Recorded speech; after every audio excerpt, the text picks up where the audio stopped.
Hello, we are the audience members. Okay.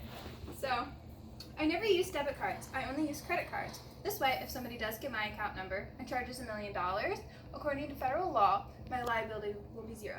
This is a quote from Frank Abagnale, who is a former con man that is now a federal consultant for the FBI, author of the book Scam Me If You Can, and most importantly, inspiration for the TV series White Collar.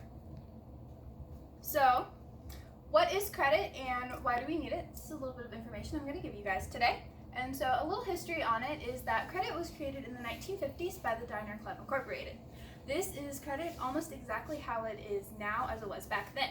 So the definition from the Merriam-Webster dictionary is that credit is the provision of money, goods, and services with the expectation of future payment. So what are some reasons people might use credit? There are a lot of different ways, and some of the ways are going to be student loan debt, which is what a lot of us are probably dealing with at the moment, mortgages or car loans, different kinds of emergencies, like if your car were to break down and you needed to pay for it, or everyday uses. So, what are some downsides and upsides about using credit? So, some of the downsides about using credit is that, depending on the type of credit, it's continuous and will follow you for the rest of your life. An example of this would be if you were to go bankrupt and file for bankruptcy and you had student loan debt, that student loan debt will still follow you until you end up paying for it. Another downside is going to be interest. And what exactly is interest? Interest is the cost of being able to use the money. So, take for example, you get a loan of $100 and accrue $10 of interest. Instead of paying the principal or the $100, you're going to pay both the principal and the interest, so $110 for the use of the $100. And the third downside about using credit is that you have to have self-control. Credit is something that you can work really well for you as long as you have self-control, but if you don't, it's just going to build and grow, interest is going to grow, and you're going to end up snowballing and affected the debt. So, now that we know some downsides about using credit, let's look at some upsides.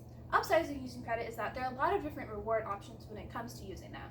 There's cashback, there's air miles, and a lot of different things. So you can choose what's best for you and ultimately have the credit card company pay you to use their account. And another good thing is that it builds your credit score. And by building your credit score, you'll be able to get lower interests, so you won't have to pay as much to be able to borrow the money. You'll be able to get loans and mortgages and be a lot more trustworthy for creditors that give you and loan you that money. And so the final thing I want to talk to you about credit is something that not a lot of people know about, and it's the extra security that comes with using credit cards. And the extra security for the federal loan is the Fair Credit Billing Act. And this goes back to Frank's quote, and is talking about how if somebody were to get your account information and spend $1 million, you won't be liable for it. But if somebody were to get that account information from a debit card and spent that $1 million, more than likely you would be out that money. And there's a couple of other different things as well. And those are going to be that it's going to have background uses and information. So if you buy something on credit and it ends up breaking, or they're charging for stuff that you don't actually use or agree to, then the credit card company will pay for that and you won't have to pay for it out of pocket. And so that's just a couple of the good sides and downsides to using credit, and I hope you guys are a little bit more informed on it. Thanks!